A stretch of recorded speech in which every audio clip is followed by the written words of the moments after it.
विश्वभरि छरिएर रहनुभएका सम्पूर्ण आदरणीय नेपाली दाजुभाइ तथा दिदीबहिनीहरूमा हार्दिक नमन व्यक्त गर्न चाहन्छु।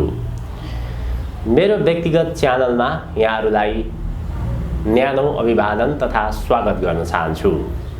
हिमाल अनलाइन टेलिभिजन यहाँहरूले हेरिरहनु भएको छ, विश्वभरिबाट अत्यन्त मन पराइदिइरहनु भएको छ, प्रतिक्रिया पनि त्यही ढङ्गको सकारात्मक दिइरहनु भएको छ।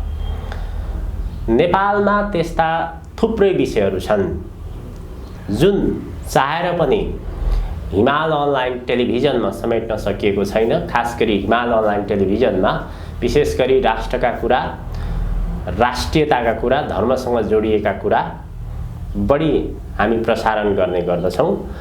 मेरो व्यक्तिगत च्यानलमा जुन हिमाल अनलाइन टेलिभिजनमा समेट्न नसकेका विषयहरू, सम्पूर्ण विषयहरू भनौँ अझ, ती सबै विषयहरूलाई समेट्ने प्रयासका साथ, बाचाका साथ मेरो व्यक्तिगत च्यानल सञ्चालन गर्ने निर्णय गरेको छु।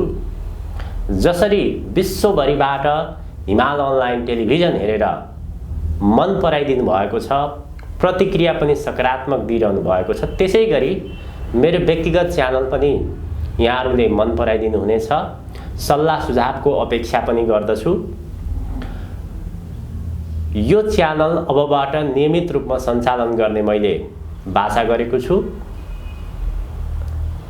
आजको यस विशेष प्रस्तुतिमा त्रिमूल नेपालका अध्यक्ष राजनीतिक विश्लेषक भरत दाहालसँग गरेको विशेष कुराकानी यहाँहरूका साथ प्रस्तुत गर्दैछु। दाइ, स्वागत छ यहाँलाई। हजुर, धन्यवाद। नेपालको आजको समस्या के हो? यो 70 वर्षसम्म नेपाल कहाँ अल्मल्यो? नेपालका राजनीतिक दलहरू कहाँ अल्मलिए? जति पनि विचार र सिद्धान्तका कुराहरू आइरहेका छन्, ती विचार र सिद्धान्तहरूले के कारणले काम गरिरहेको छैन? एउटा व्यवस्थापछि अर्को व्यवस्थाको चर्चा हुन्छ, व्यवस्थाहरू परिवर्तन भए, तर नेपाली जनता र देशको समस्या के कारणले समाधान भएन? वास्तवमा यो विचारको लडाई हो, सिद्धान्तको लडाई हो, वैचारिक समस्या हो, अथवा यसको कार्यान्वयनको पाटोमा समस्या हो? समस्या के हो? अब गर्नुपर्ने के हो त? यो 70 वर्षको अन्तरालमा नेपालीले के सिके? धन्यवाद। अब यो धेरै महत्त्वपूर्ण चाहिँ अब सवाल हो। मलाई लाग्छ अब यो सङ्कट जति घनीभूत हुँदैछ, जति चाहिँ तीव्र रूपमा अगाडि बढ्दैछ, गहिरो हुँदैछ, मान्छेले नयाँ ढङ्गले सोच्न बाध्य भइरहेका छन् हैन। एउटा लामो गोलचक्र हामीले हेऱ्यौँ हैन, शासनदेखि अथवा त्योभन्दा अगाडिदेखि पनि हामीले एउटा गोलचक्र हेऱ्यौँ। हामी निकास कतै पनि पाइरहेका छैनौँ हैन। त्यसकारणले बाहिर बहस छन्, धेरै थरीका बहस छन्। जस्तो मान्छेको चेतना, उसको विचार, उसको सोच, उसको चाहिँ तपाईँको लक्ष्य उद्देश्य अनुसार विभिन्न खालका बहसहरू भइरहेका छन्। जस्तो कतिपय मान्छेहरू, जस्तो हामी लगायत केही मान्छेहरू अब देशलाई एकदमै नयाँ सिराबाट अब चाहिँ अध्ययन गर्न सुरु गर्नुपर्छ भनेर हामी लागिरहेका छौँ। हामीले यस्ता धेरै कुराहरू उठाइरहेका छौँ। अब कतिपय मान्छेहरूको कस्तो देखिन्छ भन्छ भने, जस्तो दलहरू खराब हो, दलहरू सत्ताबाट विस्थापित भएपछि, हामी सरकारमा गएपछि यो सबै समस्या समाधान हुन्छ भनेर केही मान्छे प्रचार गरिरहेका छन्। अथवा केही मान्छे जो सत्ताभित्रै छन्, विभिन्न दलका नाममा छन्, अब उनीहरूले यो दलले गरेन हामी गएपछि गर्छौँ भन्ने, जस्तो केपी ओली, माधव नेपाल, शेरबहादुर प्रचण्ड आदि इत्यादिको बिचको तपाईँको झगडा छ। अब समस्या के हो? हामीले हेर्ने के हो भन्छ भने, हामीले अनुभव के गर्यौँ त्यसलाई आधार बनाएर हामीले निष्कर्ष निकाल्ने हो हैन। अब अर्काले के भन्यो, के व्याख्या गर्यो हैन, हामी यसमा फसिरहेका छौँ। त्यसकारणले गर्दाखेरि हाम्रो अनुभव के हो, हाम्रो अनुभवले के भन्यो भन्ने कुरातिर मात्रै जान सक्यौँ भने मलाई लाग्छ यसले ठुलो समाधान पाउँछ र नेपालको समस्यालाई अलिकति गहिरिएर हेर्नुपर्छ भनेर मैले बारम्बार कुरा उठाउँदै आएको छु। अब यो समस्याका विभिन्न पाटाहरू हुन्छन्, विभिन्न आयामहरू हुन्छन्। त्यसमध्ये सबभन्दा ठुलो आयाम, महत्त्वपूर्ण आयाम भनेको विचारको आयाम हो हैन। अब हामी कस्तो सोच बनाएर बसेका छौँ, हामीले के विचार अपनाएर बसेका छौँ भन्ने कुराले अब यो चाहिँ तपाईँको अहिले तपाईँले उठाउनु भएको कुरोमा धेरै ठुलो महत्त्व राख्छ। किन भन्छ भने विचार भने के हो भन्छ भने बाटो हो हैन। जस्तो तपाईँ हामी कतै कुनै यात्रामा निस्कन्छौँ, अब हामी कहाँ पुग्ने भन्ने कुरा हामी अगाडि बढ्ने दौरानमा त्यो हिँड्ने बाटो छ कि छैन भन्ने कुराले निर्धारण गर्ने हो। तपाईँ अनगन्तार जङ्गलको बिचमा उभिएर हैन, जहाँ कुनै पनि बाटो हुँदैन नि, त्यो जङ्गलको बिचमा उभिएर तपाईँ कुनै गन्तव्यमा पुग्न सक्नुहुन्न। हाम्रो समस्या अहिले त्यही हो। अब यसलाई चाहिँ तपाईँको अहिले हाम्रो समस्यालाई जोड्नुभन्दा अगाडि म एउटा उदाहरण दिन चाहन्छु। जस्तो यो पश्चिमाहरूको एउटा रणनीति छ। उनको एउटा रणनीति के छ भन्छ भने उनीहरू आइडियोलोजिकल सबभर्सन भन्छन् हैन, वैचारिक अधीनस्थता, अथवा चाहिँ त्यो भन्न खोजेको अरूको दिमागमा रहेको विचारलाई त्यहाँबाट निकालेर हैन आफ्नो विचार र आफ्ना मूल्य मान्यता कसरी स्थापित गर्ने ताकि उनीहरूलाई अर्काले ईश्वर मानिरहोस् हैन, उनले जे भन्छन् त्यसलाई चाहिँ उचित भनिरहोस्। अब यस्तो खालको एउटा डरलाग्दो उनको रणनीति छ।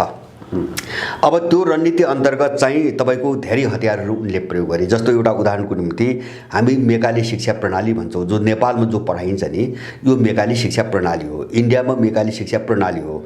त अब अरूलाई गुलाम बनाउनुको निम्ति उनले के गरे त भन्छ भने जस्तो मेकाले भनेको एउटा ब्रिटिस सांसद हुन्, विद्वान हुन्। इन्डियामा चाहिँ इस्ट इन्डिया कम्पनी चाहिँ तपाईँको आएपछि अब इन्डियाको जो संस्कृति र जनजीवन देखे उनीहरूले, त्यसबाट अचम्म मानेर अब त्यसलाई थायी रूपमा गुलाम बनाउन नसकिने, उनको आफ्नैपन, आफ्नै सोच, आफ्नै विचार हैन, आफ्नै संस्कृति देखिसकेपछि अध्ययन गर्न उनलाई पठाए। उनी लगभग चाहिँ 1 दशक जति सम्पूर्ण इन्डिया घुमे र उनले धेरै लामो एउटा प्रतिवेदन बेलायतको संसदमा 1835 मा दिए।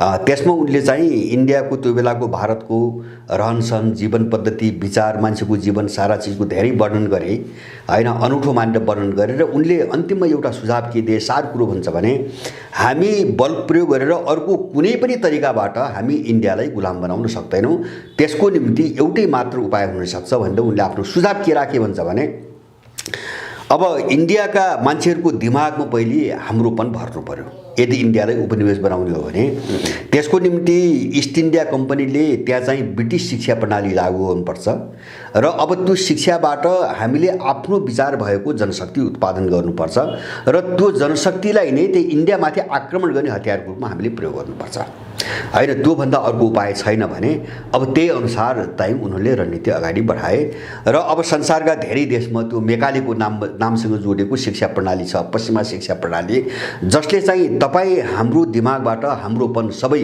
उडाइसकेको छ र उनीहरू जे हुन् सबै उनीहरू हुन् भन्ने एउटा विचार स्थापित गरेको छ। म अब यो शिक्षा प्रणाली एउटा शिक्षा प्रणालीको यहाँ चाहिँ हतियार भयो। म 2-4वटा केही उदाहरणहरू राख्न चाहन्छु यहाँ हैन। हामी कस्तो चाहिँ तपाईँको खतरनाक चाहिँ तपाईँको चक्रव्यूहमा फँसेका छौँ भन्ने एउटा उदाहरण। अमेरिकाले दोस्रो विश्वयुद्धमा परमाणु बम प्रयोग गरेर झन्डै 2 लाख जापानीहरूलाई एउटै जिहान बनायो, तर त्यसलाई आतंकवादी कसैले पनि भनेन। त्यसलाई अहिलेसम्म, त्यो दिनदेखि अहिलेसम्म तपाईँ हामीले उसलाई प्रजातन्त्रवादी, उसले जति मान्छे मार्छ त्यसलाई शान्तिको निम्ति भनेर हामी प्रचार गरिरहेका छौँ। एउटा नम्बर हैन, उसले मान्छे मार्नु तपाईँको शान्तिको निम्ति हो, उसले कसैमाथि कुनै देशमा आक्रमण गर्नु चाहिँ प्रजातन्त्रको निम्ति हो हैन। हाम्रो दिमाग यस्तो बनेको छ। अब उनीहरूले पश्चिमाहरूले अहिले पनि विश्वका धेरै देशहरू, अमेरिका, अफ्रिका, के अरे ल्याटिन अमेरिका, अफ्रिका, एसिया धेरै देशहरूमा आक्रमण गरिरहेका छन् र जो आक्रमणकारी हुन् उनलाई हामीले मानव अधिकारवादी भनिरहेका छौँ हैन, जसले दिनौँ दर्जनौँ मान्छे मारिरहेको छ, निहत्ता निरपराध मान्छे मारिरहेको छ, उसलाई हामीले चाहिँ मानव अधिकारवादी भनिरहेका छौँ बडो गर्वका साथ। र जसले आफ्नो देशमाथि भएको आक्रमणको प्रतिरोध गर्छ त्यसलाई हामीले आतंकवादी भनिरहेका छौँ हैन। जस्तो अफगानिस्तान, इराक, अब तपाईँको लिबिया, सिरियादेखि लिएर संसारका थुप्रै देशहरू यस्ता छन्।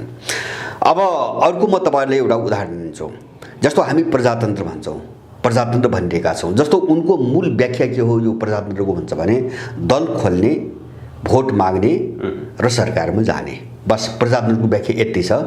अब यो व्याख्याभित्र किन भन्छ भने त्यहाँ चाहिँ कुनै देश पनि छैन, यो व्याख्याभित्र राष्ट्र पनि छैन, त्यो राष्ट्रको नागरिक पनि छैन, विकास पनि छैन हैन। तर यो प्रजातन्त्र हो। प्रजातन्त्र किन हो भन्छ भने यो पश्चिमा उत्पत्ति हो हैन। हामीले बोकेका विचार त पश्चिमा विचार हो। त्यसकारणले पश्चिमा विचारले दल खोल्ने, भोट माग्ने र सरकारमा जाने कुरा गर, त्यहाँभित्र देश र त्यो देशको नागरिकको कुरा नगर, विकासको कुरा नगर भन्छ। हामी त्यही मानेर बसिरहेका छौँ हैन। अब कति लाजमर्दो स्थिति छ भन्छ भने अब यिनी दलालहरूको यो तमासा दिनदिनैको हामीले हेरिरहेका छौँ नेपालमा। हामी यसलाई लोकतन्त्र भन्न विवश भइरहेका छौँ हैन। त्यो बाध्यताले होइन कि हाम्रो दिमागै कस्तो भइसक्यो भन्छ भने यिनले जे गर्छन्, त्यो पश्चिमाहरूको शिक्षाले जे भन्छ, त्यो आइडियोलोजीले जे भन्छ, त्यो चिजलाई मान्नु नै हाम्रो जन्मको चाहिँ तपाईँको चाहिँ कर्तव्य हो, मूल कर्तव्य हो। हामी त्यसैको निम्ति जन्मेका हौँ भने जस्तो गरेर हामीले यो तमासालाई, यो भ्रमलुट, यो घिनलाग्दो प्रवृत्ति हैन, सत्ताको निम्ति यो चाहिँ घृणित चरित्र जो हामीले देखिरहेका छौँ नि, यसलाई हामीले प्रजातन्त्र, लोकतन्त्र भनिरहेका छौँ हैन। अब अर्को चाहिँ तपाईँको जस्तो एउटा बारम्बार नेपालमा बहस हुन्छ, जस्तो अब विदेशी सहयोग नभइकन चाहिँ कमजोर गरिब देशहरू बन्दैनन् भनिन्छ। यथार्थ के हो भन्छ भने विदेशी सहयोगले देश कहिले पनि बन्दैन। तर हामी भनिरहेका छौँ विदेशी सहयोग नगई पनि देश बन्दैन। हामी किन भनिरहेका छौँ भन्छ भने पैसा विदेशीसँग छ, त्यो पश्चिमासँग छ, उसले लगानी गर्यो भने देश चलाउँछ हैन। उसले त शर्तमा लगानी गर्ने हो। अब त्यो शर्तबाट हामीलाई चलाउँछ। त्यसकारणले उसले हामीलाई के पढायो भन्छ भने विदेशी सहयोग नभइकन देश बन्दैन भन्ने पढायो हैन। देश चाहिँ बनाउन हामी लाग्नुपर्छ, हामी उठ्नुपर्छ भन्ने चित हामीसँग भएन हैन। उनले यस्तो पढाइरहेछन्। अब त्यस्तै गरेर चाहिँ तपाईँको अब जस्तो अहिलेको बहस छ नेपालमा के भयो, जस्तो दलहरूको विरोध गर्ने क्रममा एक थरी मानिस के भनिरहेका छन् भन्छ भने व्यवस्था खराब हुँदैन, व्यवस्था चाहिँ तपाईँको गलत छैन, शासन गर्ने व्यक्तिहरू गलत हुन् हैन। अब उनीहरूले त्यो पश्चिमा जो थट छ नि आइडियोलोजी, त्यसलाई चाहिँ यथावत राख्नुको निम्ति हर सम्भव षड्यन्त्र गरिरहेका छन्, जसले बाहिर देखावटी रूपमा दलको त विरोध गरिरहेको छ हैन। तर दललाई जुन चिजले यस्तो बनाइरहेको छ हैन, त्यो जगलाई बचाउन कोसिस गरिरहेको छ हैन। अब तपाईँको व्यवस्था प्रणाली र चाहिँ तपाईँको मान्छे भने छुट्टै चिज त होइन हैन। व्यवस्था राम्रो, मान्छे नराम्रो भने के भनेपछि व्यवस्था भनेको त त्यही मान्छे हो। जब चाहिँ तपाईँको व्यवस्थै ठिक छैन भने मान्छे ठिक हुँदैन, मान्छे ठिक छैन भने व्यवस्था ठिक हुँदैन। किन अब त्यो उनको चाहिँ तपाईँको विचारसँग जोडिएको कुरा भयो हैन। त्यो पश्चिमा थट कसरी लाद्ने भन्ने जो चाहिँ त्यो उनको षड्यन्त्र हो नि, अब यो षड्यन्त्रबाट चाहिँ तपाईँको हामी नराम्रो शिकार भएका छौँ। जस्तो यो शिक्षा प्रणालीले अब जस्तो अहिलेको जेनेरेसनलाई कस्तो बनायो भन्छ भने उसले के भन्छ, सबै चिज पश्चिममा छ, उसको दिमाग त्यस्तो भरियो हैन। किन आफ्नोपन गुम्यो, त्यहाँ आफ्नो सोच गुम्यो, आफ्नो विचार गुम्यो। जस्तो सबै चिज पश्चिममा छ, धन पनि पश्चिममा छ, सुख पनि पश्चिममा छ हैन, सन्तुष्टि पनि पश्चिममा छ। अनि अहिले त्यो शिक्षाले त्यो पढाइरहेछ। उसले नेपाल पढाउँदैन, उसले के पढाउँछ भन्छ भने जस्तो सेक्सपियरहरू, लियो टाल्स्टायहरू सयौँ वर्ष अगाडिका हैन, युरोप जुन बेला सामन्तवादकै अवस्थामा थियो त्यो बेलाका साहित्यकारहरू हुन्। तर तपाईँ हाम्रो निम्ति, यहाँका मान्छेहरूको निम्ति ती धेरै महान छन् हैन। तर भानुभक्त आचार्य हाम्रो देशको कवि हो, ऊ चाहिँ सामन्तवादको चाहिँ तपाईँको वकिल थियो, ऊ चाहिँ दरबारिया कवि थियो, ऊ चाहिँ तुच्छ दर्जाको थियो। अब यस्तो एउटा चाहिँ तपाईँको सोच हामीमा विकास भयो। किन भयो त भन्छ भने सेक्सपियर र लियो टाल्स्टाय त पश्चिमका थिए हैन। हामी त्यो थट पढिरहेका छौँ। उनी पश्चिमका थिए, त्यसकारण श्रेष्ठ भए हैन। अब त्यही खालको रचना गर्ने भानुभक्त चाहिँ हाम्रो निम्ति चाहिँ तपाईँको अत्यन्तै हेयको दृष्टिकोणले हेरिने भयो। किन ऊ नेपालको थियो, किन यो थटले त नेपाल पढाइरहेको छैन, यो शिक्षा प्रणालीले त नेपाल पढाइरहेको छैन, हाम्रो देश, हाम्रो जनजीवन हामीलाई त पढाएको छैन, यसले त युरोप पढाउँछ, अमेरिका पढाउँछ। त्यसकारणले हाम्रो दिमाग पुरै वास गरिदियो उनीहरूले हैन। अब यस्ता समस्याहरू हामीले धेरै चाहिँ तपाईँको झेलिरहेका छौँ हैन। जस्तो एउटा के भन्छ भने विदेशीले, पश्चिमाहरूले अपराधी ग्याङ, सबै देशमा अपराधी ग्याङ चलाउँछ हैन। अनि त्यो अपराधीहरूको बचाउको निम्ति उसले एउटा नारा ल्याएको छ, मानव अधिकार। हामी के भन्छौँ, हामी के भनिरहेका छौँ नबुझेर भन्छ भने एउटा क्रूर बलात्कारी र एउटा हत्यारा पक्राउ पर्यो भने हामी उसको मानव अधिकारको कुरा गरेर हामी जुलुस गर्छौँ। हामीलाई त्यति पतित बनाइसक्यो उनीहरूले हैन।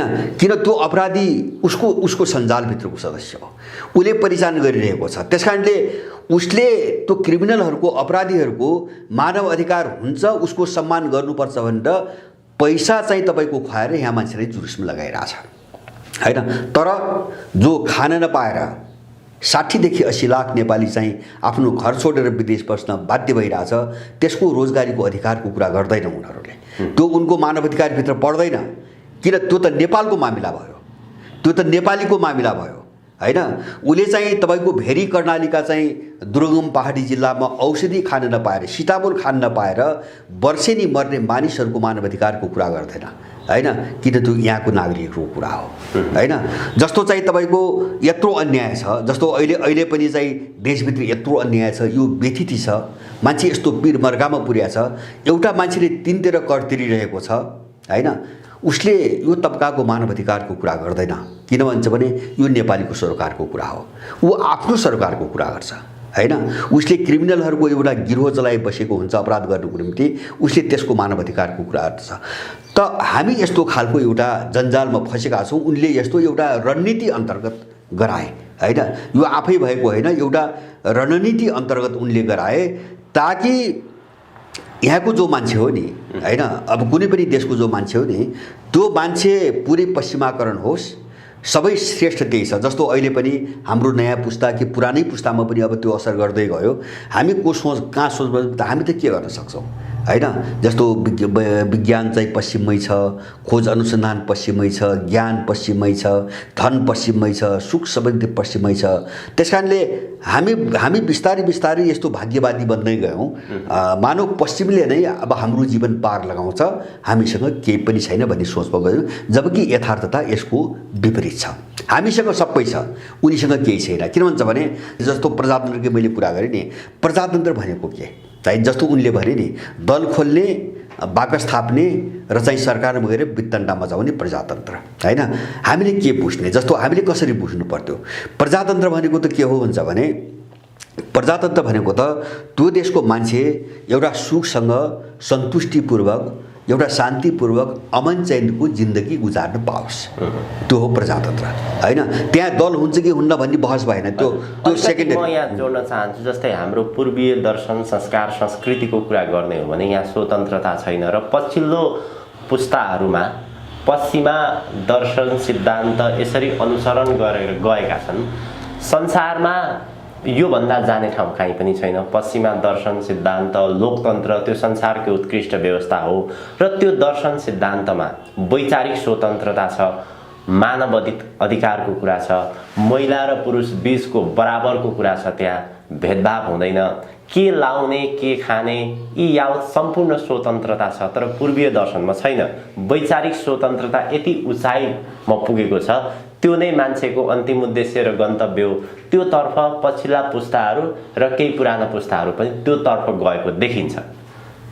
यसलाई होइन, मैले बुझेँ नि, अब यो हाम्रो गलत बुझाइको कुरा हो। जस्तो चाहिँ अब यो समस्या जो तपाईँले भन्नुभयो नि, सबै जो पश्चिम भन्ने जो सोच विकास हुँदै गयो नि, उनको एउटा रणनीति अन्तर्गत चाहिँ यस्तो वातावरण बन्दै गयो, मानसिकता बन्दै गयो, यो बनाइएको हो होइन, यो बनाइएको। जस्तो तपाईँले स्वतन्त्रताको कुरा गर्नुभयो, अब जस्तो महिला स्वतन्त्रताको कुरा गर्नुभयो, मलाई लाग्छ तपाईँको पश्चिममा महिला स्वतन्त्रता होइन हैन। उनीहरूले एउटा स्वच्छन्द वातावरण बनाएर, स्वतन्त्रताको नाममा एउटा स्वच्छन्द वातावरण बनाएर महिलाहरूको शरीरलाई उनले धन आर्जन गर्ने हतियारको रूपमा प्रयोग गरिरहेछन्, विज्ञापनको साधनको रूपमा प्रयोग गरिरहेछन्। अब त्यसमा दिइने छुटलाई उनले स्वतन्त्रता भनिरहेका छन् हैन। अब त्यो उनले भनेको स्वतन्त्रता के हो त्यो हामी बुझिरहेका छैनौँ। जस्तो अमेरिकामा त अस्ति भर्खरै 100 वर्ष पुगेको छैन, महिलाहरूलाई मत हाल्ने अधिकारसम्म थिएन हैन।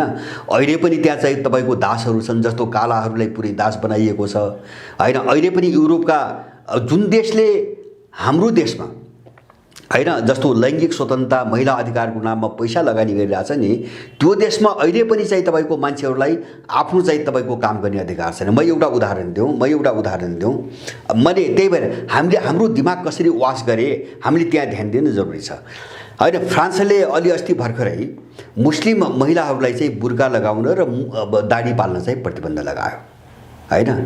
अब त्यो चाहिँ तपाईँको प्रजातन्त्र भयो। अब मुस्लिमहरूले आफ्नो धर्म परम्परा कल्चर अनुसार आफ्नो पोसाक लगाउनु चाहिँ तपाईँको आतंकवाद भयो हैन। व्याख्या हेर्नुहोस् न हैन। जस्तो उनीहरूको कुनै चिजमाथि प्रतिबन्ध लगाउने हो भने उनले तानाशाही भनेर रडाको मचाउँछन् हैन। तर उनले जे पनि गर्न पाउने हैन। एउटा न्यारेटिभ कस्तो बन्यो त भन्छ भने विकास भयो, विचार कस्तो विकास भयो भन्छ भने पश्चिमाहरूले जघन्य अपराध गरे पनि त्यो जायज हुन्छ भन्ने एउटा त्यो विचारको विकास भयो क्या हामी कहाँ। उनले जत्रो अपराध गरे पनि त्यो जायज हुन्छ हैन। जस्तो अमेरिकामा चाहिँ गोराहरूले धमाधम एसियन काला र चाहिँ हिस्पानिकहरूलाई गोलीले उडाए पनि त्यो उनको अधिकारको कुरा भयो हैन। त्यहाँ प्रजातन्त्र नै हुन्छ, त्यहाँ मानव अधिकारी हुन्छ। अब फ्रान्सले चाहिँ तपाईँको अर्काको पोसाकमाथि प्रतिबन्ध लगाउँदाखेरि त्यहाँ प्रजातन्त्रै हुन्छ हैन। त्यही चिज अर्काले अलिकति यताउति केही गर्यो भने त्यो चाहिँ अधिनायकवाद आतंकवाद हुन्छ हैन। यो एउटा विचार हो, एउटा थटको कुरा हो। सुन्नुहोस् है, म एउटा तपाईँको उदाहरण दिन्छु। जस्तो नारी स्वतन्त्रता र नारीको सम्मान त हाम्रो सभ्यतामा जो छ नि हैन, त्यहाँ त पश्चिममा कहिले पनि पुग्दैन। तपाईँ एउटा उदाहरण दिउँ। जस्तो मान्छेलाई हेर्ने दृष्टिकोण कस्तो छ भन्छ भने जस्तो एउटा सुरुमा मान्छे प्राकृतिक मान्छे थियो हैन। अब एउटा प्रकृतिमा निर्भर थियो, जङ्गलमा बस्थ्यो हैन, एउटा समूहमा बस्थ्यो। अब त्यसपछि मान्छेले समाज बनायो हैन। यहाँसम्म पश्चिममा चाहिँ तपाईँको विचार र पूर्वको विचार एउटै छ हैन। एउटा प्राकृतिक मान्छे एउटा सामाजिक मान्छे बन्यो, यहाँसम्म चाहिँ दुईको विचार। तर अब पश्चिम मान्छेलाई हेर्ने दृष्टिकोण पश्चिमा र हाम्रो दृष्टिकोण फरक के हो त भन्छ भने उनीहरू चाहिँ सामाजिक मान्छेमा सीमित भएर बसे हैन, अथवा एउटा भौतिक मान्छेको परिकल्पनामा सीमित भएर बसे। पूर्व सभ्यता त्योभन्दा माथि चढेर आध्यात्मिक मान्छेको परिकल्पना गर्यो। त्यो भनेको के, मान्छेको नैतिकता, कर्तव्य, इमान्दारिता हैन, अथवा अब सबैप्रतिको जवाबदेहिता हैन, एकअर्काप्रतिको जवाबदेहिता। अब मान्छे एउटा परोपकारको अथवा चाहिँ तपाईँको एउटा मानव कल्याणको एउटा सोचमा उठ्यो पूर्वीय सभ्यता, र उसले स्पिरिचुअल म्यान भन्यो हैन, आध्यात्मिक मान्छेको परिकल्पना गर्यो, त्यहाँसम्म उठ्यो। पश्चिम त्यहाँ उठ्न सकेन, गएन। त्यसकारणले पश्चिमा समाज बर्बर छ, उपभोक्तावादी छ, बर्बर छ, चरम भौतिकवादी छ। उसले नितान्त आफ्नो शारीरिक सुख र व्यक्तिगत स्वार्थभन्दा माथि केही पनि देख्दैन, हेर्दैन। किन भन्छ भने उनको त्यो विचारै छैन हैन। यति ठुलो अन्तर छ। म तपाईँलाई एउटा उदाहरण दिन्छु। हामी कस्तो घातक उसमा छौँ भन्छ भने जस्तो भर्खरै अब केही समय अगाडि चीनले चाहिँ तपाईँको देशबाट गरिबी उन्मूलन भएको घोषणा गर्यो, अथवा चीनमा अब चाहिँ गरिबीको रेखामुनि कुनै पनि मान्छे छैन हैन। अब त्यो अधिनायकवादी छ। सुन्नुहोस् है, त्यो अधिनायकवादी छ। जहाँ मान्छे बेरोजगार छैन, जुन देशमा मान्छे गरिब छैन, त्यो चाहिँ तपाईँको अधिनायकवाद हैन। हामी पनि त्यही भनिरहेका छौँ। इन्डियामा 10 करोड मान्छेले भिख माग्छ हैन। साँझ बिहान भिख नागेर 10 करोड मान्छेले जीवन बिताइरहेको छ, र त्यो करोडौँ मान्छे आकाशमुनि सुतिरहेको छ, घर पनि छैन। तर त्यो प्रजातन्त्र हो। हेर्नु, हाम्रो एउटा मस्तिष्कको विद्रुवीकरण कस्तो भयो, कतिसम्म तल हामी गिर्यौँ भन्ने कुराको त्यो प्रजातन्त्र भयो। किनभने त्यो पश्चिमा थट हो, त्यो पश्चिमा आइडियोलोजी हो। चीनले आफ्नो डेभलप गर्यो, आफ्नो विकास गर्यो, र उसले सबै समस्या हल गर्दै गयो। तर पनि त्यो अधिनायकवादी हो, किन त्यो पश्चिमा होइन हैन। अब इन्डियामा करोडौँ मान्छेहरू भिख माग्छन् र झन्डै चाहिने 30 करोड मान्छे गरिबीको रेखामुनि छन्, तर त्यो प्रजातन्त्र हो, किनभने त्यो पश्चिमी विचार हो हैन। हामी यो बुझिरहेका छैनौँ। जस्तो चाहिँ तपाईँको रुसलाई उनीहरू चाहिँ अधिनायकवादी भन्छन्, रुसलाई अधिनायकवादी भन्छन्। किन भन्छ भने उनीहरू पश्चिमाकरणको विरुद्धमा लड्दै गए। किन रुसको पश्चिमाकरणले सोभियत सङ्घपछिको रुसलाई कस्तो बनायो त्यो त अनुभव उनीहरूलाई छ हैन। एउटा पाउरोटीको 10,000 रुबल तिरेर किन्नुपर्ने स्थिति आयो रुसमा 1991-92मा। एउटा पाउरोसीको पिसको निम्ति 10,000 रुबल तिर्नुपर्ने अवस्था आयो। त्यो त उनले भोगेका छन् नि। त्यसकारणले उनीहरू आफ्नो एउटा विचार, आफ्नो आइडियोलोजीमा गए। त्यसकारणले अब रुसीहरू आफ्नो आइडियोलोजीबाट अगाडि बढ्न थालेपछि त्यो चाहिँ पश्चिमाहरूको निम्ति तपाईँको अधिनायकवादी भयो, त्यो चाहिँ तपाईँको तानाशाही भयो। र मलाई चाहिँ गजब के लाग्छ भन्छ भने यसको महत्त्व, विचारको महत्त्व के छ भन्ने कुरा इरानको राष्ट्रपतिले एउटा कुरा चाहिँ तपाईँको बोले। मैले त्यो इर्ना भन्ने उनीहरूको चाहिँ एउटा समाचार पत्रमा एउटा समाचार पढेको थिएँ। उनले के भने भन्छ भने अहिले यति बेला अमेरिका र इरानको बिचमा युद्ध भयो भने हामी जित्छौँ भन्ने भने। अनि त्यो शीर्षक देखेपछि मलाई बडो चाहिँ कौतूहलता भयो, इरानले कसरी जित्छ त हैन, अमेरिकालाई कसरी जित्छ त, मेरो कौतूहलता भयो।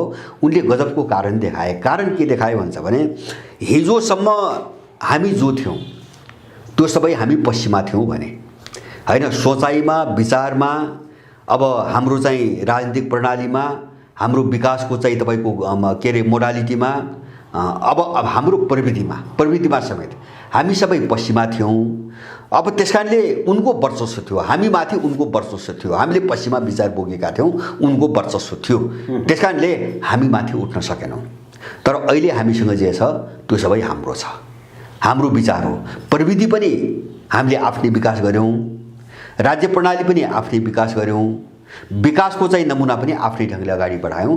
त्यस कारणले पश्चिमाहरू खेल्ने छिद्रहरू अहिले हामीभित्र छैनन्।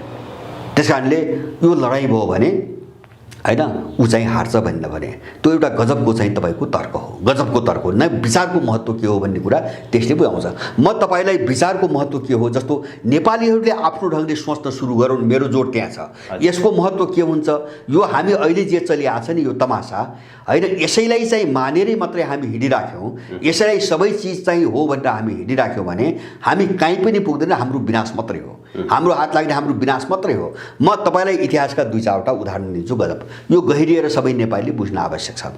जस्तो पश्चिमाहरूले संसारभरि आक्रमण गरिरहेछन् हैन, अब त्यहाँभित्र मुस्लिमहरू छन्, गैर मुस्लिमहरू छन्, सबभन्दा बढी मुस्लिम जगतमाथि आक्रमण गरिरहेछ।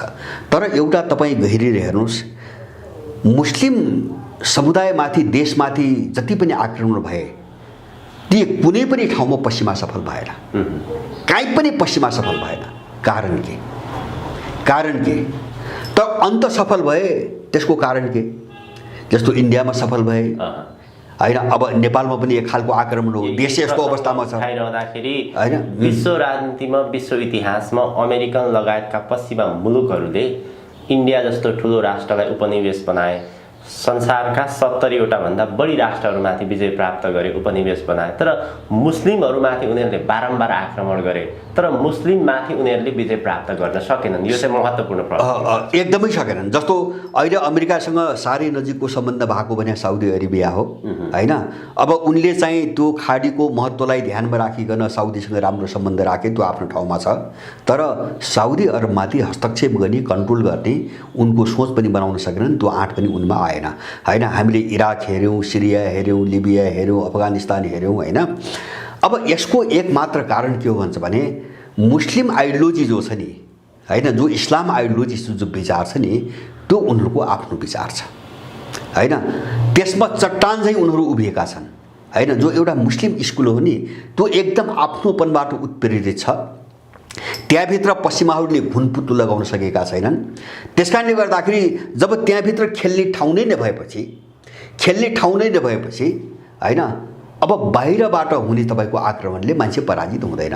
अब सानसाना पैसामा ग्याङ लगाएर मान्छे मार्ने आइएसआई जस्ता अब समूह गठन गर्ने त छुट्टै कुरा हो हैन। किन भन्छ भने जस्तो कुनै पनि चिजको पतनको कारण के हुन्छ भन्छ भने एउटा महत्त्वपूर्ण नेपालीले अब बुझ्नुपर्ने कुरा, जस्तो तपाईँ बारीमा चाहिँ मकै लगाउनुहुन्छ, अब मकैमा तपाईँले पानी हाल्नुहुन्छ, मल हाल्नुहुन्छ, खनिज तत्त्वहरू हाल्नुहुन्छ, तर यदि त्यो मकैको गेडामा जाग्ने गुण छैन भने तपाईँले जति हाले पनि त्यो जाग्दैन हैन, जति हाले पनि त्यो जाग्दैन।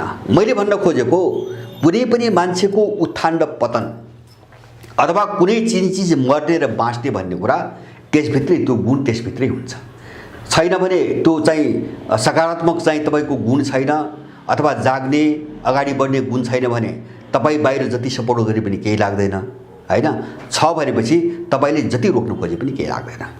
त्यस कारणले गर्दाखेरि मैले भने नि आन्तरिक चिज यति चाहिँ मजबुत हुन्छ कसैको उत्थान र पतनको निम्ति। मैले भने त्यही भएर नेपालीहरूको आन्तरिक चिज भन्छ भने हामीलाई गाइड गर्ने हाम्रो मस्तिष्क के हो भन्ने हो क्या। महत्त्वपूर्ण कुरो हामीलाई गाइड गर्ने, अगाडि बढाउने हाम्रो दिमाग के हो, त्यो कस्तो छ भन्ने कुराले नै हाम्रो पतन हुने कि हाम्रो उत्थान हुने भन्ने कुराको निर्णय गर्छ। त्यो अर्काले गरिदिनु होइन। जस्तो अर्काले गरिदिन्छ भन्नेमा गइसकेपछि हामी त सिद्धियौँ हैन। जस्तो पश्चिमा विचारले सबै गर्छ, हामीले जे सुनेका छौँ, जे पढेका छौँ, जे पढाइएको छ हैन, जे चाहिँ तपाईँको अब सुनाइएको छ त्यो नै अन्तिम सत्य हो भने त्यो बाटोमा जाँदाखेरि हामी चाहिँ यो अवस्थामा पुग्या हो। मैले एउटा मुस्लिमको उदाहरण दिएँ, किन त्यहाँभित्र पश्चिमाकरण चाहिँ घुस्न सकेको छैन, पश्चिमा आइडियोलोजी त्यहाँभित्र पस्न सकेका छैन, उनको आफ्नो मौलिक जग छ। एउटा एक उदाहरण। दोस्रो एउटा जर्मनीको बडो गजबको इतिहास छ। जर्मनको इतिहास के छ भन्छ भने 19औं शताब्दीको पूर्वार्धसम्म, उत्तरार्धैसम्म झनै भनौँ न, अब जर्मनी चाहिँ 16 टुक्रामा विभाजित थियो हैन। एउटा टुक्रा रुसको कब्जामा, अर्को बेलायतको कब्जामा, अर्को चाहिँ बेल्जियमको कब्जामा, अर्को अस्ट्रियाको कब्जामा, धेरै देशको कब्जामा थियो। अनि चाहिँ यस्तो उदासीनता, यस्तो चाहिँ तपाईको माहौल थियो कि जर्मनीमा जसलाई सोध्नुहोस् उनले के भन्दै हामीले के गर्ने, सबै ईश्वरले निर्धारण गरेका छ, यो पूर्व जन्मको फल हो, सबै कर्ता ईश्वर हो, हामीले गरेर केही पनि हुन्न हैन। कसैले हामीलाई खा भन्यो भने खाने हो, मर भन्यो भने मर्ने हो, यो काम गर भन्यो भने गर्ने हो। आम जर्मनीमा चाहिँ यही सोच थियो। त्यसको कारण के थियो भन्छ भने हेगेलको चाहिँ तपाईको दर्शनको प्रभाव हैन। हेगेल भन्ने एउटा ठुला दार्शनिक थिए, उनी ईश्वरवादी थिए, आदर्शवादी दार्शनिक थिए, यद्यपि महान दार्शनिक थिए। तर उनको यस्तो गहिरो प्रभाव पर्यो जर्मनहरूमा कि जर्मन तबाह भयो। किन भन्छ भने जर्मनीहरू कुन सोचमा, हेगेलको दर्शनले जर्मनीहरू कुन सोचमा पुग्यो भन्छ भने हामीले गरेर केही पनि हुँदैन, यो त पहिले नै निर्धारण भइसकेको छ हैन। जस्तो पहिले नै सबै ईश्वरले गरिसकेको छ, त्यसैले केही पनि हुँदैन। त्यसपछि जर्मनीको जब बर्बादी देखे त्यसपछि चाहिँ तपाईको त्यहाँबाट एउटा चाहिँ रिएक्सन, प्रतिक्रिया सुरु भयो र अस्तित्ववाद जन्मियो। सुन्नुहोस्, जर्मनीमा अस्तित्ववाद यसरी चाहिँ आगो बनेर बाहिर आयो कि प्रत्येक जर्मन जस्तो त्यस बेलाका नित्से जस्ता दार्शनिकहरू हैन। अब यस्ता धेरै दार्शनिक जस्तो फ्रान्समा ज्यापाल सार्त्रहरू भए, नित्सेहरू भए, कोम्टेहरू भए हैन, अल्बर्ट कामुहरू भए। भने के हो भन्छ भने सबै मान्छे हो, मान्छे स्वतन्त्र छ, उसको स्वतन्त्र अस्तित्व छ, गरे पनि मान्छे हो, नगरे पनि मान्छे हो, ईश्वरले केही पनि गर्दैन, केही पनि छैन, ईश्वरै छैन हैन। गर उठ गर्ने तिमीले हो हैन। तिमी अरूको भर पर्दा हैन, अरूको भर पर्दा अरूले गरिदिन्छ भन्ने विचार बोक्दाखेरि जर्मनको यो हालत भयो। हामी नै सबै कर्ता हौँ, हाम्रो अस्तित्व स्वतन्त्र छ र हाम्रो विचार भनेको हामीले आफै निर्माण गर्ने हो, हामी कस्तो बन्ने हामीले बाटो तय गर्ने हो हैन। यो एउटा ठुलो चाहिँ दार्शनिक वैचारिक बहस सुरु भयो। जर्मनीहरू उठे र त्यही अस्तित्ववादी चाहिँ बिस्मार्क जन्मायो। अनि चाहिँ तपाईको 16 टुक्रामा विभाजित जर्मन, बिस्मार्कले एकीकरण गरेर जर्मनीलाई एउटा विशाल साम्राज्य बनाए। एकीकरण मात्रै हैन, उनले एउटा विशाल साम्राज्य बनाए। एउटा उदाहरण हामीले हेर्ने। अब म दोस्रो उदाहरण दिन्छु विचारको महत्त्वको कुरा गर्दा।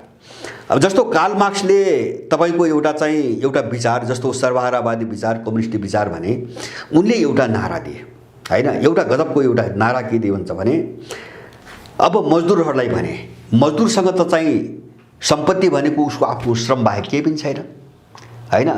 अब सम्पत्ति छैन, केही पनि छैन, ऊ त सडकको मान्छे हो, उसको आफ्नो यदि सम्पत्ति हो भने उसको श्रम मात्रै हो, केही पनि छैन। त्यसकारणले उठ, तिमीले हारे के हुन्छ, हारेपछि हातमा हतकडी लाग्ने हो, हतकडी त त्यसै पनि लागिरहेछ हैन। जब मान्छे स्वतन्त्र छैन, काम नगरी खान पाउँदैन, त्यो पनि काम गर्दाखेरि चाहिँ पुँजीपतिको दासै छ हैन। 20 घण्टा काम गर्नुपर्छ, अनि त्यो 20 घण्टाको काम गरेर चाहिँ महिना दिनभित्र चाहिँ सन्तुष्ट खाने पैसा हुँदैन भनेपछि यसै पनि तिमी कैदमा छौ हैन। उठ, हारे हतकडी, जिते संसार, उनले त्यही नारा दिए। हारे, यो लडाइँमा हारे, हत्दै भए हतकडी लाग्ने हो, त्योभन्दा बढी हाम्रो केही पनि जाँदैन, हतकडी लाग्ने हो। जिते संसार जितिन्छ, राज्य जितिन्छ। त्यसले चाहिँ संसारभरि चाहिँ आगो बन्यो हैन। मजदुरहरूमा त तपाईँको आगो बल्यो र मार्क्सको त्यो नाराले के गर्यो, त्यो विचारले के गर्यो भन्छ भने त्यो एउटा विचार हो मैले भन्नु खोजेको। त्यसले एउटा यस्तो ऊर्जा दियो कि संसारको यो मानव समाज जो हजारौँ वर्षदेखि चल्दै आएको थियो त्यसलाई चाहिँ अब कहिल्यै पनि नजुट्ने गरी दुई फ्याकमा चाहिँ तपाईँको विभाजित गरिदियो। मलाई लाग्छ यो मानव समाज रहेसम्म त्यो मार्क्सको त्यो विचारको असर मेटिँदैन। किन भन्छ भने समाज वर्गमा विभाजित छ, एउटा वर्गले अत्याचार गरिरहेछ, अर्को वर्ग पिसिएको छ। यो अवस्था रहेसम्म मार्क्सको त्यो विचार र त्यो फिलोसफी अब मर्दैन हैन। उनको एउटा मामुली खालको देखिने, हेर्दाखेरि हक अधिकारको निम्ति भनेर मात्रै देखिने एउटा विचारले सिङ्गो मानव समाजलाई दुई कित्तामा विभाजित गरिदियो र अहिले त्यही विचारको त्यसैको मेउको वरिपरि संसार चाहिँ लडिरहेको छ। यद्यपि नाम रूप फेरिए होलान्, परिवर्तन भयो होलान् आदि इत्यादि आफ्नो ठाउँमा छ, तर यो समाज रहेसम्म, विभाजित समाज, वर्ग विभाजित समाज रहेसम्म हैन, यो लडाइँ पनि अन्त्य हुँदैन र आफ्नो चाहिँ लडाइँमा अगाडि बढ्नुपर्छ। अब एउटा ठुलो चाहिँ शक्ति निर्माण गरियो त्यो विचारले। त हामी कहाँ के हो भन्छ भने हामी कहाँ यो मैले भने नि के अरे चाहिँ आइडियोलोजिकल सबभर्सन भन्छन् उनीहरू, वैचारिक चाहिँ अधीनस्थ हैन अधीनस्थता, वैचारिक अधीनस्थता, यसले हामीले के गर्यो परिणाम है, म परिणामतिर जान्छु अब। यसले के गर्यो भन्छ भने हामीमा आत्मविश्वास गुमायो हैन। हामीले आफूलाई विश्वास गर्ने ठुलो समस्या हाम्रो यही हो नेपालीहरूको। जस्तो मैले भने नि, हामीले यस्तो विचार बोक्यौँ कि उनीहरूले जे भनिरहेका छन् त्यो नै सत्य हो, हामी जे देखिरहेका छौँ यो घिनलाग्दो दृश्य प्रजातन्त्र हो हैन। अब देशको चाहिँ तपाईँको बजेटभन्दा वैदेशिक व्यापार चाहिँ बढी भइसक्यो, विदेशी ऋण बढी भइसक्यो, त्यो विकास हो हैन। आर्थिक विकासको चाहिँ मोडेल त्यही हो, हामी त्यही भनिरहेका छौँ। जबकि प्रति व्यक्ति टाउकामा चाहिँ 60,000 रुपियाँ पुगिसक्यो र यहाँको बजेटभन्दा चाहिँ तपाईँको 2 गुणा, आन्तरिक राजस्वभन्दा 2 गुणा चाहिँ तपाईँको झन्नै वैदेशिक व्यापार घाटा भइसक्यो। अरू विदेशी ऋण कति छ, हामी त्यो विकास भनिरहेछौँ, त्यसलाई पनि विकास भनिरहेछौँ हैन। अब त्यसपछि मैले भने नि, विदेशीहरूले यत्रो अत्याचार गरिरहेछन् हैन। उनका सबै कामलाई हामीले कहिले मानवाधिकार भन्छौँ, कहिले शान्ति भन्छौँ, कहिले प्रजातन्त्र भन्छौँ। अब हामी यस्तो ठाउँमा किन पुग्यौँ त भन्छ भने हामीले आत्मविश्वास गुमायौँ हैन। आत्मविश्वास गुमायौँ। आत्मविश्वास गुमाउने भनेको आफ्नोपनबाट चाहिँ च्युत हुनु, आफ्नो ढङ्गले सोच्न बन्द गर्नु। अब हाम्रो दिमागले काम गरिरहेको छैन यति बेला हाम्रो दिमागले काम गरिरहेको छैन। नेपालको समस्या त्यही हो। मैले बारम्बार भन्दै आएको छु नि, जस्तो कतिपय मान्छेहरू भन्छन् सरकार बदलेर हुन्छ भन्छन्, केही पनि हुँदैन। यथास्थितिमा सबै चिज यथावत राखेर सरकार मात्रै बदलेर केही पनि हुँदैन भन्ने कुरा त हामीले 70 वर्षदेखि हेर्दै आएको छौँ। त हाम्रो अगाडि यत्रो अनुभव छ, 70 वर्षको अनुभव हाम्रै अगाडि छ। हामीले यो अनुभवलाई आधार मान्ने कि पश्चिमाहरूले गरेको प्रचारलाई आधार मान्ने, हाम्रो समस्या त्यहाँ हो। त्यसकारणले गर्दाखेरि होइन, हाम्रो अनुभवलाई, हामीले प्राप्त गरेको ज्ञानलाई हैन, हाम्रा अनुभूतिहरूलाई आधार मान्ने हो भने त हामी त आफ्नो सोचमा जानु पर्यो। अब आफ्नो सोचमा जानु पर्यो। जस्तो उनको हतियार समातिकन उनीसँग लड्न सकिँदैन हैन। अथवा जुन तत्त्वले यो सङ्कटमा देश ल्यायो, दलहरू भन्नुहोस्, निमित्त कारण दलहरू छन्, यिनी निमित्त कारण मात्रै हो, मूल कारण होइन हैन। अब हामीमा समस्या कहाँ छ भन्छ भने हामी कारणमा गइरहेका छैनौँ, हामी इमोसनमा मात्रै बसिरहेका छौँ।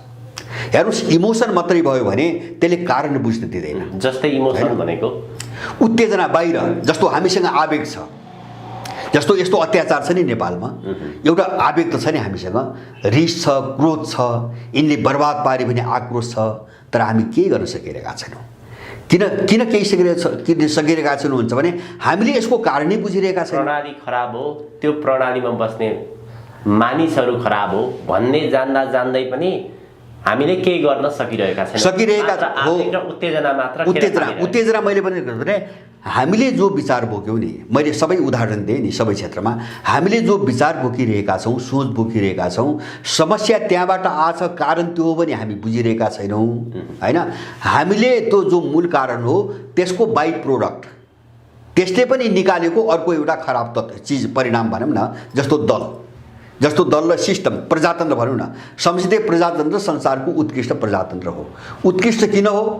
त्यो पश्चिमको उत्पत्ति हो, त्यसकारण उत्कृष्ट हो हैन। हाम्रो भएको भए के हुन्थ्यो? तानाशाही हुन्थ्यो। जस्तो म एउटा उदाहरण दिन्छु, पञ्चायत हामीले बहस गर्ने यहाँ हो। तुलना गर्दा यो संसदीय प्रजातन्त्रभन्दा त पञ्चायत त उच्च कोटिको थियो, सबै कोणबाट, तपाईँको राष्ट्रियताको कोणबाट, विकासको कोणबाट, मानिसको अमन चयन, एउटा शान्तिपूर्ण जिन्दगीको कोणबाट। खालि त्यहाँ नभएको के हुन्छ भने दलहरूले मन पनि गर्न पाएन, कुरो त्यति मात्रै हो। पञ्चायतलाई गाली गर्नुको कारण त राजनीतिक दलीय स्वतन्त्रता थिएन, दलमाथि प्रतिबन्ध थियो, त्यति नै हो। अर्को कुन कुरामा यिनले प्रश्न उठाउन सक्छन्? पञ्चायत त सबै कुरामा उत्कृष्ट छ हैन। जस्तो यहाँ बहस हुन्छ नि, गणतन्त्र राष्ट्र संस्था बहस भइरहेछ अहिले हैन। अब यो बहस कुन कोणबाट भइरहेछ भने जस्तो उनीहरूले भन्छन् विदेशी दलालहरू राजा फ्याँके यहाँ। अब उनले गणतन्त्र उत्कृष्ट किन भनिरहेछन्? नेपालको सन्दर्भमा है, म सिद्धान्तमा गएको छैन, नेपालको सन्दर्भमा गणतन्त्र उत्कृष्ट किन भइरहेका छन् भन्छ भने त्यो त उनले ल्याएको हो, उनको मान्छे छ, उसले आफ्नो काम गराइरहेछ। त्यस कारणले यो परिवेश रहेसम्म त यही उत्कृष्ट छ। किन राजाले यो काम गर्न दिएको थिएन, यस्तो मन पनि गर्न दिएको छैन, त्यही राष्ट्र संस्था प्रतिगामी हो हैन। उनको चाहिँ कोण त्यहाँबाट आछ। जस्तो पृथ्वीनारायण शाह चाहिँ तपाईँको गोर्खा साम्राज्य विस्तार गरे हो हैन। जस्तो एनजिओहरूले पश्चिमा थटबाट चलेका र उनको पैसाबाट चलेका मान्छेहरू भन्छ नि, यो त गोर्खा साम्राज्यको विस्तार हो, कहाँ नेपालको एकीकरण हो हैन। यहाँ त चाहिँ 100औं राज्यहरू थिए उनीहरूले त्यो सारा रिस पृथ्वीनारायण शाहमाथि पोखिरहेका छन्। किन भन्छ भने पृथ्वीनारायण शाहले नेपाल पुनः एकीकरण गरेको हो, उनलाई त्यहाँ रिस छ होइन। अब उनले नेपालभित्र उनीहरूले खेल्न सकेनन्, पृथ्वीनारायण शाहको कारणले नेपालमा उनले खेल्न सकेनन्। त्यो थट त्यो विचार यिनले यहाँ चाहिँ तपाईँको लादे, हामी त्यही बोकेर हिँड्यौँ। मैले भने नि हामी त्यही बोकेर हिँड्यौँ। त्यस कारणले समस्या हाम्रो दिमागको हो, हामीले बुझ्नु यो जरुरी छ। समस्या हाम्रो दिमागको समस्या हो।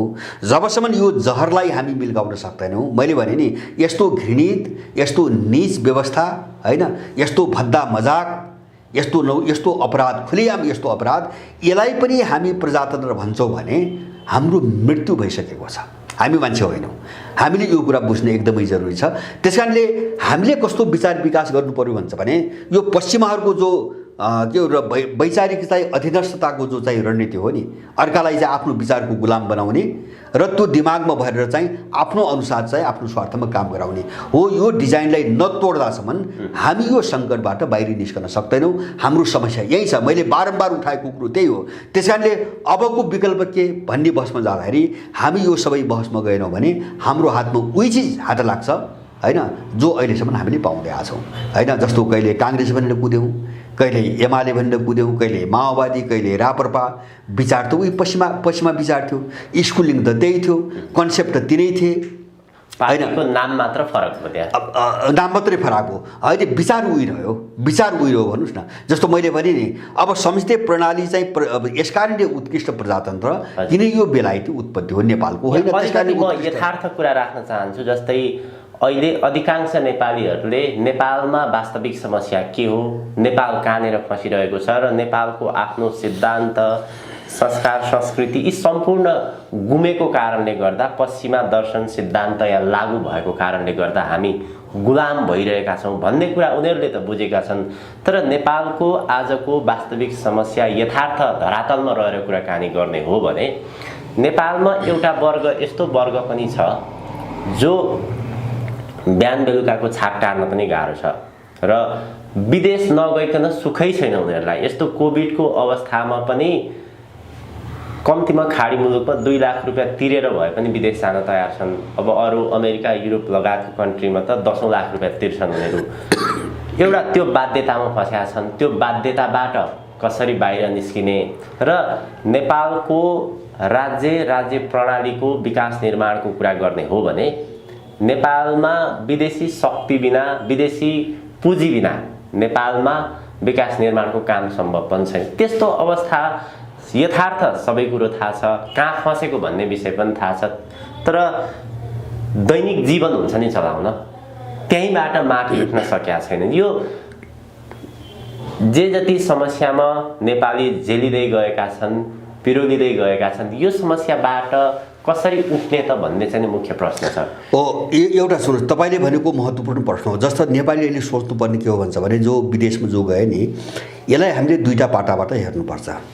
एउटा चाहिँ अब नेपालको भू राजनीतिभित्र जो विदेशीहरूको एउटा चाहिँ तपाईँको रणनीति अगाडि बढ्यो, त्यो रणनीति अन्तर्गत नेपालबाट नेपालीहरूलाई निष्कासित गर्ने र अब देशभित्र उनीहरूले जे गर्ने योजना बनाएको थिए नि त्यसको प्रतिरोध गर्ने जनशक्ति देशभित्र बस्न नदिने एउटा डिजाइनबाट यिनीहरूले अर्थतन्त्र चौपट पारे, बेरोजगारी बढाए र अब कामै नपाइकन एउटा तबका विदेश जानु परिरहेको छ होइन, एउटा परिवेश।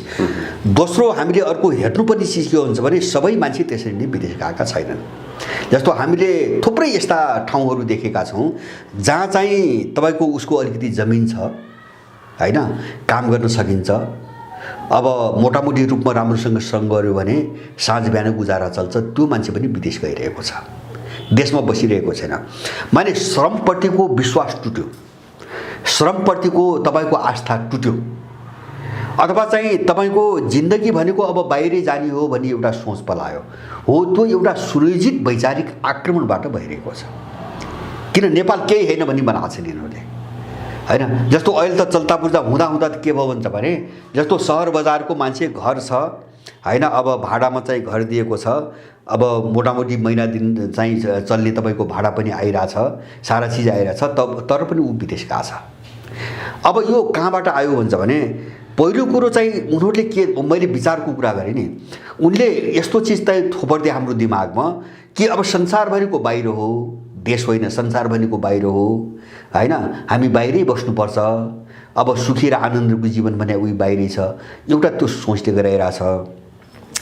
अब दोस्रो यहाँ अर्को समस्या तपाईको के जोडियो भन्छ भने, जस्तो पश्चिममा एउटा थट हो नि, जस्तो मैले अघि नै भने आध्यात्मिक मान्छे र एउटा भौतिक मान्छेको जो मैले कुरा गरेँ नि, पश्चिमाहरू भौतिक मान्छेको परिकल्पनाभन्दा माथि उठ्न सकेनन्।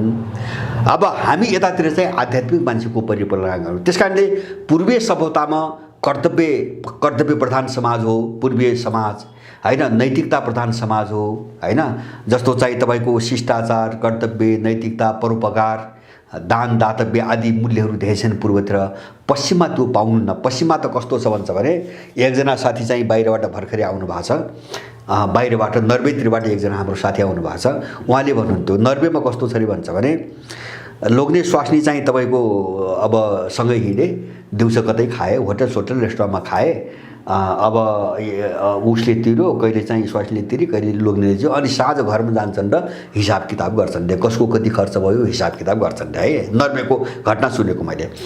अनि हिसाब किताब गरेपछि अब एउटाले बढी तिरा होला, एउटाले कम तिरा होला, अब बरोबरी मिलाउनु पर्यो, सँगै हिँडेका छन्। अनि त्यो जस्तो स्वास्नीले तिर्नु पर्छ, अलिकति लोग्नेलाई चाहिँ दिनुपर्ने भयो वा लोग्नेले स्वास्नीलाई दिनुपर्ने भयो, त्यो हिसाब किताब चुक्ता नहुँदासम्म बेडमा सँगै सुत्दैनन् ते नर्वेजियनहरू। माने कल्चर हेर्नु भने कति डरलाग्दो भयावह अवस्था छ पश्चिममा के। किन पश्चिम भने के हुन्छ भने एकदम भोगवादी समाज हो, एकदम व्यक्तिवादी समाज हो हैन, त्यहाँ नैतिकता पनि छैन। जस्तो तपाईँ हामी कल्पनै गर्न सक्दैनौँ, लोग्ने स्वास्नीसँगै हिँडेर साँझ चाहिँ हरिसाब हुने, जसको बढी पर्या छ उसलाई चाहिँ कम तिर्नेले पैसा नदिँदासम्म सँगै नबस्ने, सँगै नसुत्ने भनेपछि त्यस्तो मान्छेको हामी कल्पनै गर्न सक्दैनौँ। मलाई लाग्छ अरू 100 वर्ष पनि हामी त्यस्तो मान्छेको कल्पना नेपालमा गर्न सक्दैनौँ, तर त्यहाँ छ। पश्चिम त्यो हो, मैले भन्न खोजेको नि पश्चिम त्यो हो। त्यसकारणले गर्दाखेरि हाम्रो समस्या कहाँबाट आइरहेछ त भन्छ भने, हामीसँग तपाईँको नैतिकता थियो, सदाचार थियो, परोपकार थियो, सारा चाहिँ भावनाहरू थिए, यिनी सबै मरे। किन भन्छ भने, अब किन मरे भन्छ भने उनीहरूसँग चाहिँ एउटा आध्यात्मिक मान्छेको परिकल्पना छैन अथवा नैतिक मानवको परिकल्पना छैन। उनले एउटा भौतिक एउटा मानिसको जो कन्सेप्ट हो नि हैन, मान्छेलाई भौतिक रूपमा मात्रै हेर्ने। जस्तो मान्छे जन्मेको छ, जन्मदा बाँड्दासम्म मोज मस्ती गर्नुपर्छ, एक दिन मर्ने हो, सुख सयल गर्नुपर्छ, खानुपर्छ, पिउनुपर्छ, उडाउनुपर्छ, त्यसपछि उसलाई मतलब छैन हैन। जस्तो हामी कहाँ के हुन्छ भने त्यसपछि छोराछोरी छन्, त्यसपछि नाति नातिना हुन्छन् हैन, अनि त्यस मात्र हैन, अलिकति बज्यो भने समाज छ, दुखी गरिबहरू छन्, सबैलाई हेर्नुपर्छ, सहयोग गर्नुपर्छ। त्यो कन्सेप्ट, त्यो थट उनीहरूसँग भएन हैन। हामी कहाँ त्यो आयो क्या, उनको आयो। अनि आउँदाखेरि के भयो भन्छ भने, विदेशको कुरा आइरहेको थियो नि, हामी कहाँ पुग्यौँ त भन्छ भने, जस्तो पैसा सब चिज हो, खानु पर्यो, मोज मस्ती गर्नु पर्यो, पैसा सब चिज हो हैन, यो कन्सेप्टमा हामी आयो, हामी पैसामा दौड्यौँ। मैले भने हामी सुखमा गएनौँ, हामी सन्तुष्टि, जस्तो हाम्रो जीवन पद्धति, हामी कसरी सन्तुष्ट हुन सक्छौँ, हामी कसरी शान्त हुन सक्छौँ, हामी कसरी चाहिँ तपाईँको एउटा के अरे एउटा आत्मसन्तुष्टि भनौँ न हैन, बिना तनाव मुक्त एउटा जिन्दगी कसरी बिताउन सक्छौँ, हामी त्यहाँ गएनौँ। हामी कहाँ गयौँ, पैसा सबै थोक हो, पैसा भएपछि सबै चिज हुन्छ। अनि यो थटले, यो आइडियोलोजीले हामीले के गरिदियो भन्छ भने, सबै व्यक्तिलाई यस्तो स्वार्थ लम्पट बनाइदियो, मान्छे त्यहाँबाट पनि पलायन भइरहेको छ यहाँ हैन। पैसाको खोजीमा दौड्यो हैन, उसको दिमागमा पैसा छ, उसले त्यही विचार बोकेको छ। किन पश्चिमाले त्यही पढाएको छ, त्यही भुलेको छ, यो दलालहरूले त्यही सिकाएको छ। पैसा सबै तो थो, पैसा कमाउन गयो हैन, उहाँ जान्छ पैसा मात्रै हेर्छ र आफू साँझ बिहानदेखिको जिन्दगी हेर्छ हैन, ऊ कुलतमा लाग्यो, त्यही कुलतमा लाग्यो। अब त्यसको प्रभाव श्रीमतीमा पर्यो, लोग्ने उहाँ गएको छ हैन, यहाँ श्रीमतीको अर्को जिन्दगी छ। किन उसले श्रीमतीले पनि के बुझिरहेछ भन्छ भने, अब बाँड्दासम्म मोज मस्ती गर्ने हो, पैसा हो, पैसा उसले अलिकति पैसा पठाइरहेछ, त्यही पैसाले मोज मस्ती गर्ने हो, परिवार टुक्रियो, सिद्धियो। किन त्यही थर्टी सिद्धाइरहेछ हाम्रो परिवार हैन, त्यही पश्चिमा विचारले हाम्रो परिवार सिद्धियो, लोग्ने र स्वास्नीको सम्बन्ध सिद्धियो, छोराछोरी र आमाबाबुको सम्बन्ध सिद्धियो, समाजमा हामी बिचको सम्बन्ध सिद्धियो हैन। यस्तो भताभुङ्गो स्थिति किन आयो भन्छ भने, उनीहरूले भने आइडियोलोजिकल सबभर्सन भन्ने उनको जो रणनीति छ नि, वैचारिक रूपमा अधीनस्थ बनाउने, अर्कालाई अधीनस्थ बनाउने, आफ्नो विचार ठेल्ने, त्यसपछि उनको स्वार्थमा काम गर्ने मान्छे निर्माण गर्ने, बस उसलाई आफ्नो ढङ्गले सोच्नै नदिने। यो चिजले हाम्रो सबै गुम्यौँ, आत्मविश्वास गुम्यौँ, सुन्नुहोस् है, इच्छा शक्ति गुम्यौँ। इच्छा शक्ति, म केही गर्न सक्छु भने जो चाहिँ आँट हो नि, त्यो आँट गुम्यौँ। म केही पनि गर्न सक्दिनँ, होइन। अब देशमा बसेर के हुन्छ, मान्छेको दिमाग यहाँ पुग्यो। देशमा बसेर के हुन्छ, सबै देशमा बसेर हुन्छ, बाहिर बसेर केही पनि हुँदैन। बाहिर त नरकको जिन्दगी हो, एउटा कमारोको जिन्दगी हो। उसले श्रम बेच्दासम्म चाहिँ खान पाएको छ, जुन दिन श्रम बेच्न सक्दैन त्यो दिन त्यही मर्छ। तर यहाँ मर्दैन, यहाँ समाज छ, यहाँ नातेदार छ, यहाँ छिमेकी छ, यहाँ मानवता छ, होइन। त्यो मान्छे मर्दैन, यहाँ भोकले यहाँ मर्दैन। माने यो सबै चिज हामीसँग जो गुम्यो नि, वो यसबाट मुक्त हुन जरुरी छ पहिले। र आफूमा आत्मविश्वास नभए अहिलेको सबभन्दा ठुलो समस्या, मैले बारम्बार तपाईँसँग पनि मैले पोहोर भनेको थिएँ, विदेशीहरूको रणनीति छ। एउटा रणनीति के हुन्छ भने, जस्तो मानवीय रणनीति हो त्यो नेपालमा त्यो प्रयोग गरिरहेका छन्।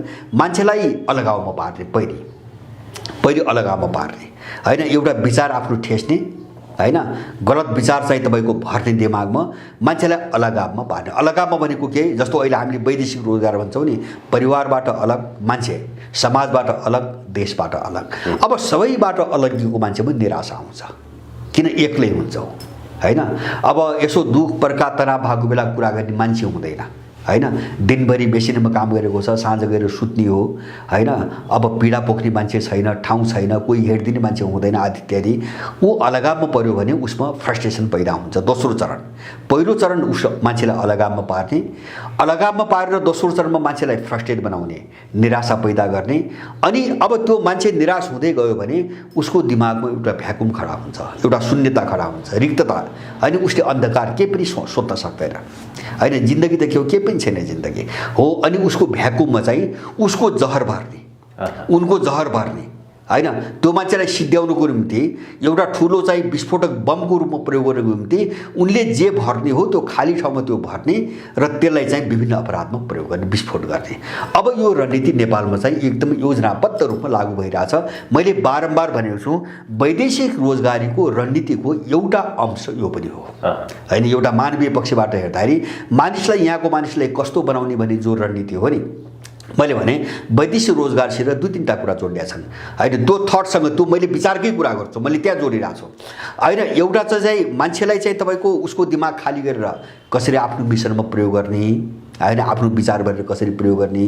दोस्रो चाहिँ यहाँका मान्छेहरूलाई देशबाट निकालेर नागरिकता ऐन मार्फत सबै विदेशी भर्ने र विदेशीको फौज बनाएर स्वतन्त्र तिब्बतको निम्ति लड्ने एउटा चाहिँ आधार तयार पार्ने, होइन। हामीले प्रजातन्त्र भनेको यो देशको मान्छेको, एउटा प्रजातन्त्र भनेको देशको सार्वभौमिकता, हाम्रो भौगोलिक अखण्डता र यो देशमा बसेको नागरिकको सुख शान्ति सन्तुष्टि अमन चयन र एउटा समृद्ध जीवन हो भन्ने ठाउँमा हामी किन गइरहेका छैनौँ। त्यसको निम्ति दलै चाहिन्छ, मेरो बहस त्यहाँ हो। त्यसको निम्ति दलै चाहिन्छ। अब यी प्राप्त गर्न सक्छन् भने हामीलाई दल नभए पनि भयो। किन हाम्रो हिसाबले हेर्ने हो भने चाहिँ दोस्रो विश्वयुद्धपछि अमेरिका लगायतका पश्चिमा मुलुकहरूले युद्ध लडेर जति राष्ट्रहरूलाई उपनिवेश बनाए त्यो उपनिवेश बनाउन सके, तर त्यसपछिको उनीहरूको रणनीति बदल्यो। जस्तै जीवन के हो, सभ्यता के हो, संस्कृति के हो, यी सबै कुरालाई ब्रेन वासको मार्फत उनीहरूले चाहिँ नि दिमागलाई भोट दिए।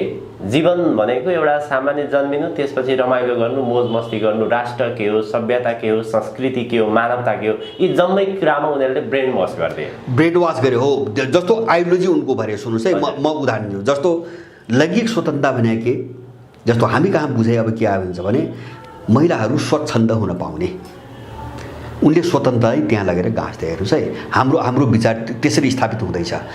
लैङ्गिक समानता भनेको महिलाहरूलाई स्वच्छन्द बनाइदिने अथवा बजारको वस्तुमा परिणत गरिदिने, त्यो स्वतन्त्रता, होइन।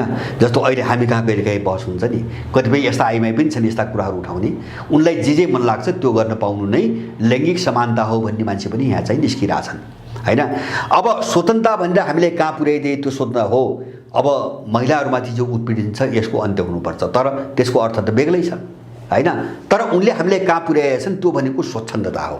अब आइमाईले जे चाह्यो त्यो गर्न पाउनुपर्छ, जे चाह्यो त्यो गर्न पाउनुपर्छ। जस्तो एउटा उदाहरण भन्नु। अब दोस्रो म तपाईँलाई उदाहरण दिन्छु राज्यले सार्वजनिक चाहिँ तपाईँको क्षेत्रमा लगानी गर्न हुँदैन। जस्तो अहिले यो फ्री मार्केट इकोनोमीको एउटा सिद्धान्त, खुला बजार अर्थतन्त्रको नवोदारवादको सिद्धान्त हैन, जो हाम्रो दिमागमा भरिएको छ। राज्यले सार्वजनिक हितको निम्ति लगानी गर्न हुँदैन।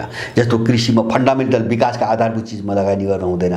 त्यही भएर नेपालमा बजेट बनाउँदाखेरि 16-17 खर्ब बजेटमा तपाईँको कृषि भनेर चाहिँ कृषि भनेर छुट्याएको 2% मात्रै छ यत्रो बजेटमा। 98% छ। किन? हाम्रो देशको विकास भनेकै कृषिको विकास हो, अरू केही पनि छैन। कृषि, जलस्रोत हैन, अब फलफुल जडीबुटी, वनजङ्गल हामीसँग भएको यही त हो नि।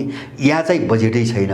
98% बजेट अन्तै उडाइरहेछ। किन भन्छ भने विकास भनेको त्यही हो। किन भन्छ भने त्यो विचारबाट देश गाइडेड भइरहेछ, राज्य गाइडेड भइरहेछ हैन। अथवा चाहिँ अब अर्को उदाहरण दिनुहोस्, पेप्सी कोलाको उद्योग खोल्नु विकास हो। किन?